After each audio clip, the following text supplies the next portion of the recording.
வணக்கம். இப்போது நான் பேச போகிற டாபிக் வாஸ்து. வாஸ்து அப்படின்னா நம்ம குறிப்புகளில் நிறைய விஷயங்கள் சொல்லப்பட்டிருக்கு.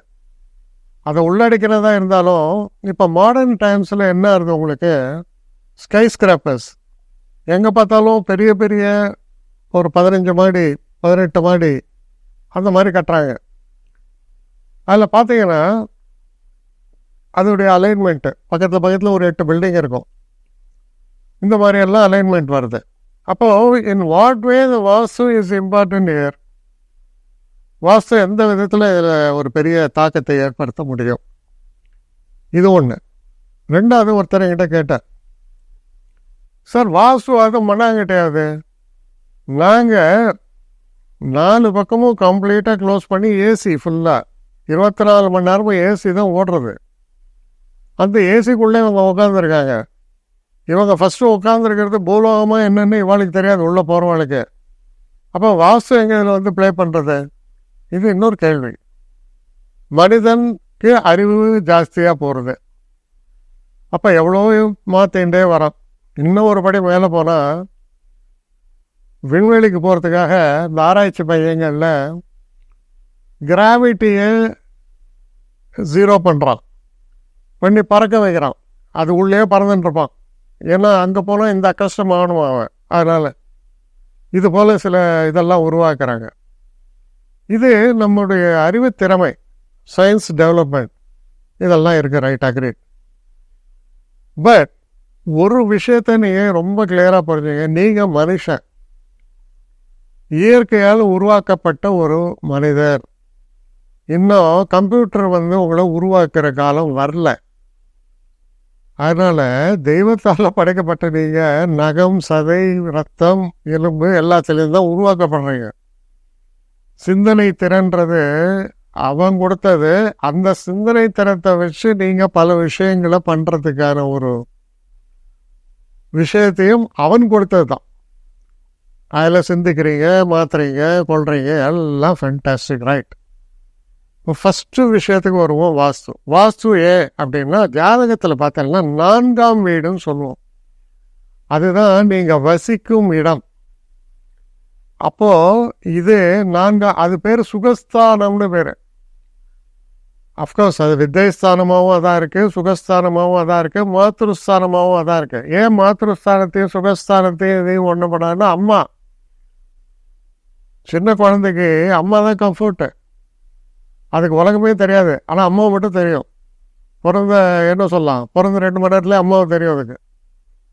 அப்படி தானே வளர்ந்து அதுக்கப்புறம் தானே உங்களுக்கு வாது சூதெல்லாம் அதுக்கப்புறம் இப்போ ரீசெண்ட் டேஸில் பார்த்தீங்கன்னா அம்மாவே பையன் கொண்டுடுறான், என்னெல்லாமோ வருது. ஸோ எதுக்கு சொல்ல வரேன்னா, அறிவால் தான் அது நன்மையாக கெட்டு தீமையாங்கிறது வேறு. இயற்கை என்ன சொல்கிறது, முதல்ல உங்களுக்கு தெரிஞ்ச சொந்த அம்மா, அதான் மாத்திரஸ்தானம் 4ஆம் வீடு. அதுதான் நீ வசிக்கும் வீடும். ஏன்னா முதல்ல நீ வசிச்சது அவங்களுடைய ஊம்பில், அதுலேருந்து வெளில அதுக்கப்புறம் வீடு. அதனால தான் அது இது ஒன்றும் சொன்னான். சரி, இப்போ வர விஷயத்துக்கு என்ன அந்த காலத்தில் சொல்லப்பட்டது அப்படின்னா, கிழக்கு வாசல் நல்லது, அது ஆரோக்கியம். வடக்கு வாசல் அதுவும் நல்லது செய்யும். தெற்குலேருந்து வர காற்று நல்லா இருந்தால் கூட வடக்கில் ஒரு ஓப்பனிங் வச்சு அது வெளியில் போகணும். அப்படி வெளியில் போகலைன்னா அந்த காற்றினால் உனக்கு தீமை ஏற்படும். மேற்கு அப்படிங்கிறதுல சில அசுத்தங்கள், சில பிரச்சனைகள்லாம் இருக்கக்கூடிய இடமாக அது அமையலாம். இப்படி கிளாசிஃபிகேஷன்லாம் பேசிக் கிளாசிஃபிகேஷன் இது. அதை பேஸ் பண்ணி ஏகப்பட்ட வாஸ்து குறிப்புகள்லாம் இருக்குது. ஏன் இந்த வாஸ்து பற்றி சொல்கிறேன்னா, இந்த வாஸ்து தான் ஒரு மனிதனின் ஆரோக்கியத்தை நிர்ணயம் பண்ணக்கூடியது. அப்போது ஆரோக்கியம் கெடாமல் இருக்கணும்னா நல்ல வாஸ்து வேணும். இல்லைன்னா உன் ஆரோக்கியம் கெட்டுரும். உன் ஆரோக்கியம் கெட்டதுன்னா எப்போவுமே நம்ம சொல்லக்கூடிய அந்த வாழ்த்துக்கள்லாம் ஆயுள், ஆரோக்கியம், ஐஸ்வர்யம். அப்போ ஒரு மனிதனுக்கு ஆயுள் தேவை. ஏன்னா சோறு இருந்தால் தான் சித்திரம் வரைய முடியலாம் சொல்கிற மாதிரி ஆயுள் நல்லா இருக்கணும். அதற்கு நல்ல ஆரோக்கியம் தேவை. இது இரண்டும் இருந்தால் அதை அனுபவிக்க ஐஸ்வர்யம் தேவை, பணம். ஸோ இது 3 பிரைமரியாக சொல்லப்பட்டிருக்கு. சரி, இப்போ வரோம். இந்த ஆரோக்கியம் அப்படிங்கிறதுக்கும் வாஸ்துக்கும் நிறைய தொடர்புகள் இருக்குது. ஒரு நல்ல இடத்துல இருந்தீங்க, இப்போ ஜெயிலில் போகிறோம் அப்படின்னா என்ன, அங்கே வாஸ்துவே கிடையாது, இருள். அந்த இடத்துல 10 பேரோட உட்காடுறீங்க, அசுத்தமான இல்லை, அது உனக்கு கிடைச்ச தண்டனை அப்படின்னு சொல்லப்படுறது. அப்போது நல்ல இடத்துல நீ வசிக்கிறதுங்கிறது தான் உன் ஆரோக்கியத்தை நிர்ணயம் பண்ணுறது. அப்போ அது முக்கியம். இப்போ பாருங்க, ஒரு மனுஷனுக்கு இவ்வளோலாம் என்ன வேணால் பேசிட்டோம். நான் செவ்வாய் கிரகத்துக்கு போகிறேன், அந்த கிரகம் போகிறேன், எல்லாம் போகிறேன். பின்னால் ஒரு சிலிண்டர் வச்சுக்கணும், ஆக்சிஜன் சிலிண்டர், இல்லைன்னா செத்து போடுவேன். 3 நிமிஷம் 2 நிமிஷம். இப்போ இங்கே உனக்கு அது ஃப்ரீயாக கிடைக்குது, சுவாசிக்கிற சுவாசம் இல்லாமல் அது தன்னிச்சையாக நடக்கிற ஒரு ஆட்டோ இது. அது இல்லை அப்படின்னா என்ன ஆகும், திணறும். இல்லை அதில் அசுத்தம் கலந்துன்னு வைங்க, இருமு தும்மு ஹாஸ்பிட்டலைஸ்டு போய் சேர்ந்துடுவேன். அப்போது காற்று அப்படிங்கிறது சுத்தமாக இருக்க வேண்டும். அடுத்த விஷயம் நீர், அது சரியாக இருக்கணும். 3வது நெருப்பு. நெருப்புன்னா உஷ்ணம். எக்ஸ்ட்ரீம் கோல்டு போனோன்னா பயங்கர கஷ்டம். அதில் ஏகப்பட்ட ஸ்வெட்டர்ஸு அது இதெல்லாம் போட்டு இருக்கணும், ஹாட் டெம்பரேச்சர் எல்லாம் போனோம். அதே நேரத்தில் எக்ஸ்ட்ரீம் ஹாட்டு அப்படின்னா அதை ப்ரொடெக்ட் பண்ணிக்கணும். அதுக்கு தான் ஏசி அது இது என்னெல்லாம் உண்டான்னு பார்க்குறோம். அப்போது இந்த பஞ்சபூதங்கள்னு எடுக்கும்போது நிலம் அப்படிங்கிறது நம்ம வசிக்கிற இடம், அது நிலம். அப்போ இது எல்லாமே ஒத்துழைக்கிறதுக்கு பேர் தான் வானம்ன்றதை பற்றி. வானம்னா பறந்த வெளி. அப்போது இந்த பஞ்சபூதங்கள் தான் இந்த வாஸ்துவை நிர்ணயம் பண்ணக்கூடிய ஃபோர்ஸஸ். ஒரு 15 மாடி பில்டிங் கட்டியிருக்கேன் சார், வாஸ்துப்படி கட்டியிருக்கோம் சார். கிழக்கு வாசல் சார் உங்களுக்கு. சரி, கிழக்கு வாசல் நான் திறக்கிறேன். எதிர்த்தாப்புல இன்னொருத்த ஃப்ளாட்டுடைய வாசல். கிழக்கு வாசல்ல அந்த காலத்தில் ஏண்டா சொன்னாங்கன்னா, சூரிய ஒளி உள்ளே வரும், நீ கதவை திறந்தீங்கன்னா. இப்போ சூரிய ஒளி என்ன வரும், எழுத்து வீட்டாளோட மூஞ்சி தெரியும், குட் மார்னிங் சார்மா. இல்லை மூஞ்சியை திருப்பின்னு போகிறாள் தான் மூஞ்சியை திருப்பின்னு போகலாம். இல்லை அவன் வீட்டில் கதவுல ஒட்டி இருக்கிற பிள்ளையார் ஸ்டிக்கரை பார்க்கலாம். இதுதான் கிழக்கு வாசல். அப்போ உங்களுக்கு சந்தோஷம். அவன் சொல்லுவாங்க, சார் வாஸ்துபடி east entrance sir. Yes, east entrance, thank you.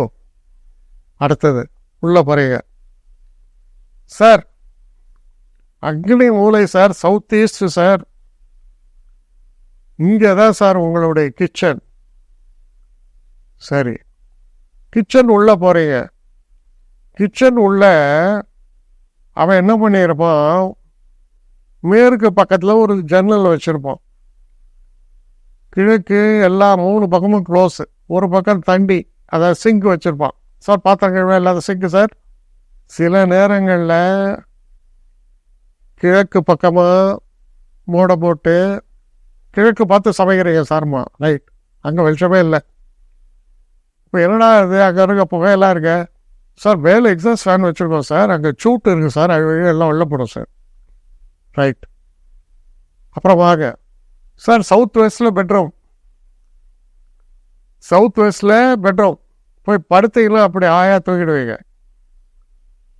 அப்புறம் இன்னொரு பெட்ரூம்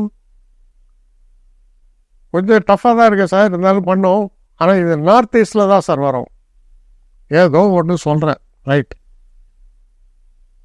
வாஸ்துவோடைய இதை அது எழுதினவரே வந்து பார்த்த கூட அசந்து போயிடுவார் சார். அந்த அளவுக்கு நான் கம்பைல் வித் வாஸ்து, டோட்டல் வாஸ்து.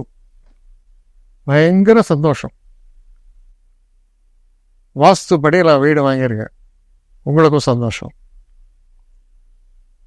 ஆனால் வாஸ்துல என்னடா சொன்னாங்கிறத விட்டுட்டு அதில் சொன்னபடி நான் வீடு வாங்கிட்டேன், சந்தோஷப்பட போறீங்க. எங்கே வேணால் வாசல் இருந்து தொலைட்டேன் சார். இது ஃப்ளாட்டு. பூமியும் உங்களுக்கு சொந்தம் இல்லை, வானமும் உங்களுக்கு சொந்தம் இல்லை. நடுவில் ஒரு இடத்துல நீங்கள் இருக்கீங்க, அந்த இடத்துல நீங்கள் இருக்கீங்க. உங்களுக்கு கீழே ஒருத்தன், உங்களுக்கு கீழே ஒருத்தன், உங்களுக்கு கீழே ஒருத்தன், எல்லாம் டிப்பிக்கல் ஃப்ளோர்ஸ். அதனால் ஒரு விஷயத்தை கரெக்டாக புரிஞ்சுங்க. கிழக்கு பக்கத்தில் நிறைய ஓப்பனிங்ஸ் இருக்கான்னு பாருங்க. காலையில் சூரிய வெளிச்சம் உங்கள் வீட்டுக்குள்ளே வருதான்னு பாருங்கள்.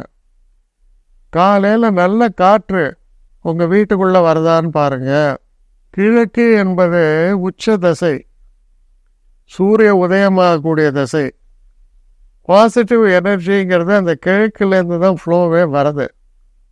அப்போது கிழக்கு பக்கம் வாசல் இருக்கணும்னு அவசியம் இல்லை, நிறைய ஓப்பனிங்ஸ் இருக்கணும், பெரிய பெரிய ஜன்னல்கள். ஐயோ வெயில் உள்ள வந்து பதில் ஃபுல்லாக கட்டன் போட்டு வச்சுருவாங்க. ஐயோ வெயில் உள்ள வருதுப்பா என்னப்பா நீட்டு. அதுதான் ஆரோக்கியம். அது எல்லா மைக்ரோப்ஸ் இது எல்லாத்தையும் சுத்தப்படுத்துறது வீட்டை. அப்போ ஏன் கர்ப்ப கிரகம் சிவனை வச்சு கரெக்டாக சூரிய பகவான் அவரை பூஜிக்கிறார் அப்படின்னு சொல்லுவாங்க. ஒரு சின்ன ஹோல் வழியாக கரெக்டாக அப்படியே கேமரா அது மாதிரி வந்து சிவனுடைய மேலே விழும். வெயில் உயர்ந்ததாக கருதப்படும். அப்போது ஈஸ்டில் ஓப்பனிங் இருந்து ஈஸ்ட் வழியாக உங்களுக்கு காற்றும் வெளிச்சமும் உள்ளே வருகிறதா பார்க்கணும். அடுத்தபடி உச்ச டைரக்ஷன்னு சொல்கிறது நார்த்து. நார்த் ஈஸ்ட்டுங்கிறது ரொம்ப உயர்ந்தது, ஈசான்ய மூலைன்னு பேர்.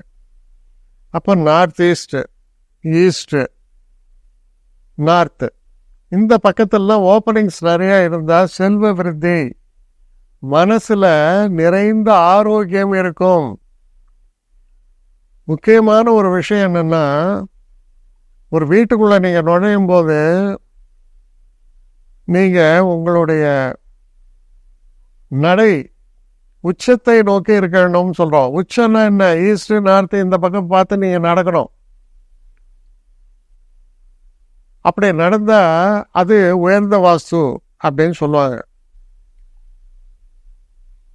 இப்போது இதில் சில விஷயங்கள் இருக்குது. ஒரு 4 செவரை கட்டினா அதுக்குள்ளே எனர்ஜி ஒர்க் பண்ணணும். அப்போது இந்த 4 செவரை கட்டி அதில் எனர்ஜி ஒர்க் பண்ணும்போது நான் ஈஸ்ட்டு பக்கம் வாசல் வச்சுட்டேன். ஈஸ்ட்டு முழுக்க க்ளோஸு, வாசல் மட்டும்தான் இங்கே இருக்குது, ஏன்னா திறந்தே ஏற்ற விடு. இதில் என்ன பெரிய விஷயத்தை உங்களால் அடைய முடியும்? பாசிபிளி ஒன்றும் முடியாது. ஏன்னா இங்கே வர்றது எந்த பாசிட்டிவ் எனர்ஜியும் கிடையாது. வாசல் மட்டும் அந்த பிரின்சிபல் படி நான் வச்சுட்டேன் அப்படின்னு சொல்கிறது தான் அது. நான் ஒரு நல்ல பேங்க்கில் அக்கௌண்ட்லாம் ஓப்பன் பண்ணிட்டேன், ஆனால் பைசாவே இல்லையா பேங்க்கில். அது மாதிரி தான். ஏன்னா பாசிட்டிவ் எனர்ஜி வருதுனால வாசலங்க வைடான்னு சொன்னது. உனக்கு அதில் இல்லை, அப்போது அதில் எந்த பிரயோஜனமும் இல்லை. அப்போ முக்கியமாக ஒரு விஷயம் என்ன புரிஞ்சுக்கிறீங்க? பாசிட்டிவ் எனர்ஜி இருக்கிற சைட்லேருந்து நிறையா எனர்ஜி ஃப்ளோ வீட்டுக்குள்ளே வரணும். பாயிண்ட் நம்பர் 1 மோஸ்ட் இம்பார்ட்டண்ட்டாக தான். அதுக்கப்புறம் ஈசான்ய மூலை மிக புனிதமானதுன்னு சொன்னோம். இந்த ஈசான்ய மூலையில் தப்பி தவறி கூட அசுத்த நீர் போகக்கூடாது, டாய்லெட்லாம் அங்கே வைக்கக்கூடாது. பெரும்பாலும் என்ன பண்ணுவாங்க, இந்த மூலையில் இந்த பைப் லைனிங்லாம் ஓட்டுறது ஈஸி. அதனால் என்ன பண்ணுவான், நார்த் ஈஸ்டில் டாய்லெட்டை கொண்டு போய் வைப்பான். வைக்கக்கூடாது.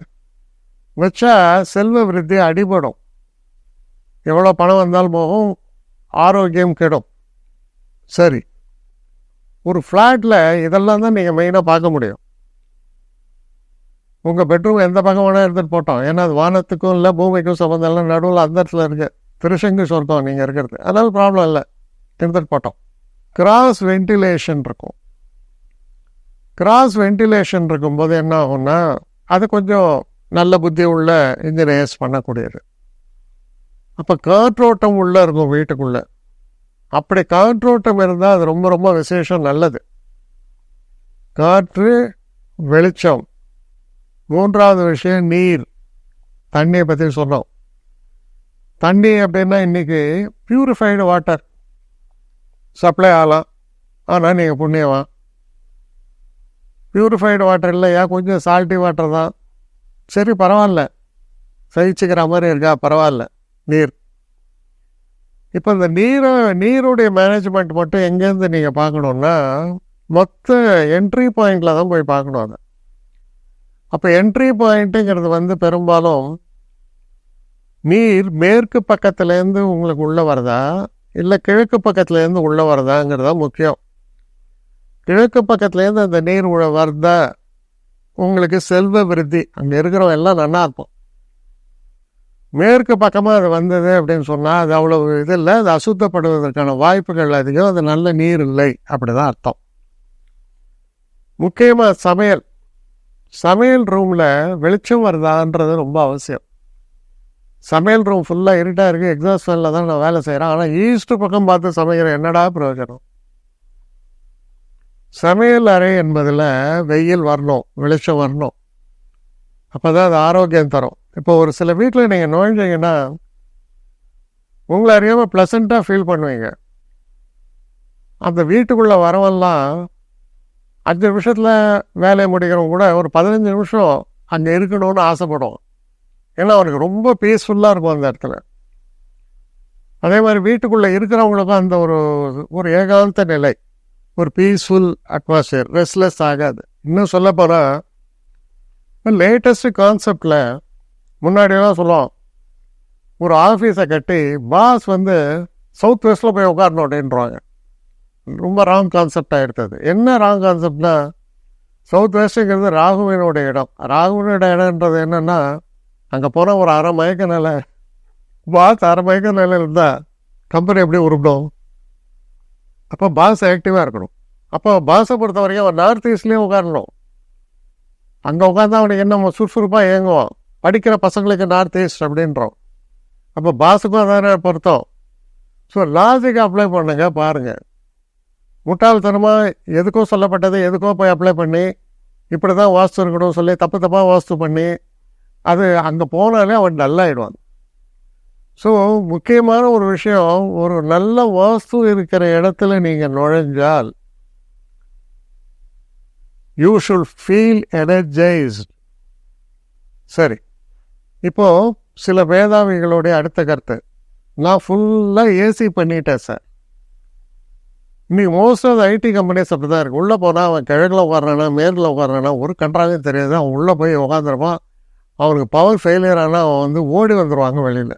உள்ளே இருக்க முடியாது. பவர் ஃபெயிலியர்னால் உள்ளே லைட் இருக்காது, இருட்டாக இருக்கும், எல்லாம் ஆஃப் ஆகிடும். அப்போ தான் அவன் வெளி உலகத்துக்கு ஓடி வருவான். நல்ல வேலையாக கையில் வாட்ச் இருக்குது, வாட்ச் இல்லைன்னா அவனுக்கு டைமும் தெரியாது. இது ஆரோக்கியமானு கேட்டிங்கன்னா என்னத்த ஆரோக்கியம்? இது ஃபுல்லாக உங்களுக்கு வெளியிலேருந்து நீங்கள் ஒரு ஏரை ப்யூரிஃபை பண்ணி உள்ளே அனுப்புகிறீங்க. ஒரு மனுஷன் சுவாசிச்சிருந்தால் போதுமா?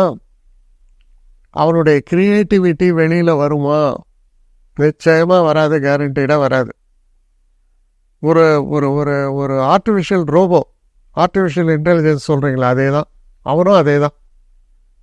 அவன் உள்ளே போய் தனக்கு கொடுக்கப்பட்ட வேலையை வேகமாக செஞ்சிட்ருப்பானே தவிர அவனால் புதுசாக யோசிக்க முடியாது, வித்தியாசமாக யோசிக்க முடியாது. அதான் ரெனவுண்ட் ஆர்கிடெக்ட்ஸ்லாம் என்ன பண்ணுவாங்க, ஏசி ஒரு பக்கம் வேலை செய்யும், ஆனால் ஃபுல்லாக கிளாஸ் ஹவுஸ் மாதிரி இருக்கும். மேலே பார்த்தீங்கன்னா பச்சை பசேல்னு கொடிகள் அது மாதிரிலாம் போட்டிருப்பான்.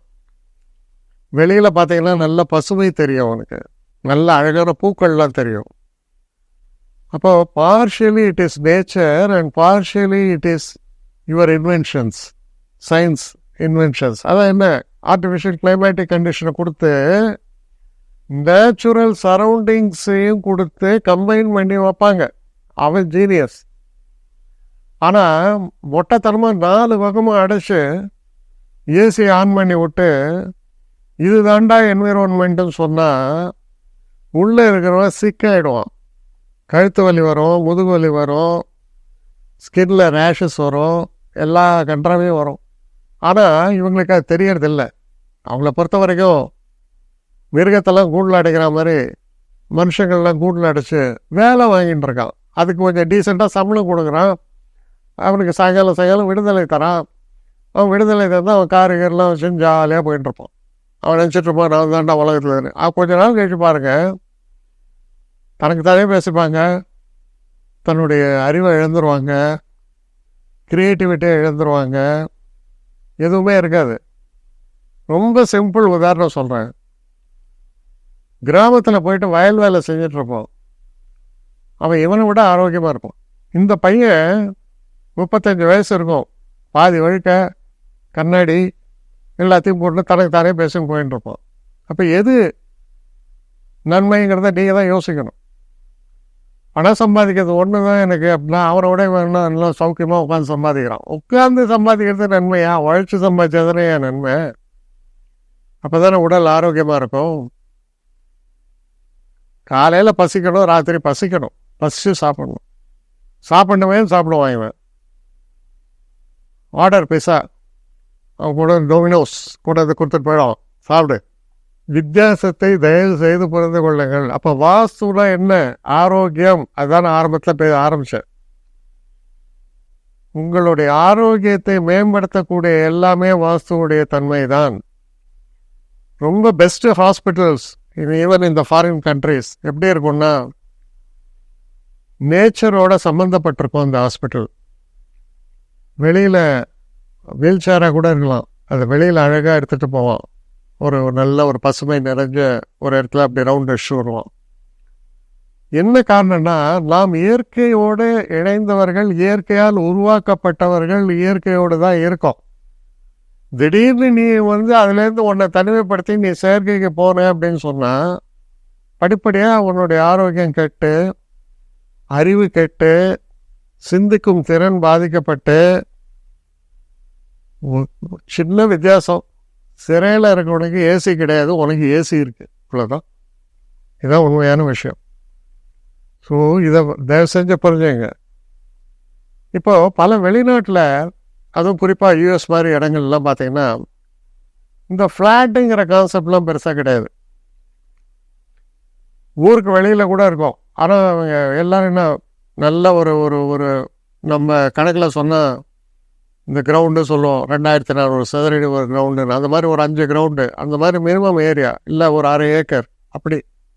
அதில் நடுவில் பிரமாதமான ஒரு வீடு, சுற்றி நல்ல பசுமையான மரங்கள், இதெல்லாம் தான் அவங்க இருக்காங்க. ஏன்னா இப்போ இவர பில் கேட்ஸ் அது இதெல்லாம் பார்த்தீங்கன்னா ஹண்ட்ரட்ஸ் ஆஃப் ஏக்கர்ஸ் நடுவில் ஒரு பெரிய வீடு. இது ஆரோக்கியத்தை தருதுங்கிறது எல்லா மேலும் தெரியும். ஆனால் பணம் இருக்கிறவங்க இதை அனுபவிப்போம். மற்றவன் எல்லாரையும் ஏமாற்றி இருட்டில் போய் உட்காந்து வச்சுருவாங்க.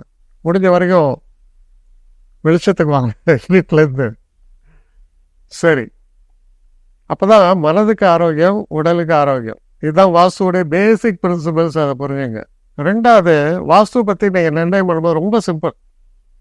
நீங்கள் போகக்கூடிய இடத்துல நிறைய மரங்கள் இருக்கான்னு பாருங்கள். நேச்சுரல் ட்ரீஸ் நான் சொல்கிறேன். நேச்சுரல் ட்ரீஸ் இருந்தால் என்ன அர்த்தம் தெரியுமா? ஒரு 15 அடி கீழே தண்ணி இருக்கியா, அதனால தான் அது வளர்றது. தண்ணியே இல்லாத பூமியில் எப்படி வளரும்? அது வளராது. அப்போ பறந்த வெளியாக இருக்கும். இவன் என்ன பண்ணுவாங்க, போய் லான் போடுவான், போட்டு பச்சை புல்வெளிகள்மா, ஒரு பக்கம் குரோட்டன்ஸ் வைப்பான், ஒரு பக்கம் பார்த்தீங்கன்னா கஷ்டப்பட்டு சில மரங்களை வளர்த்துருப்பான், தண்ணி ஊற்றி போட்டு காப்பான், பார் எவ்வளோ பிரமாதமாக இருக்குது பார் அப்படின்னு. இது ஆர்டிஃபிஷியல் கிரியேஷன்.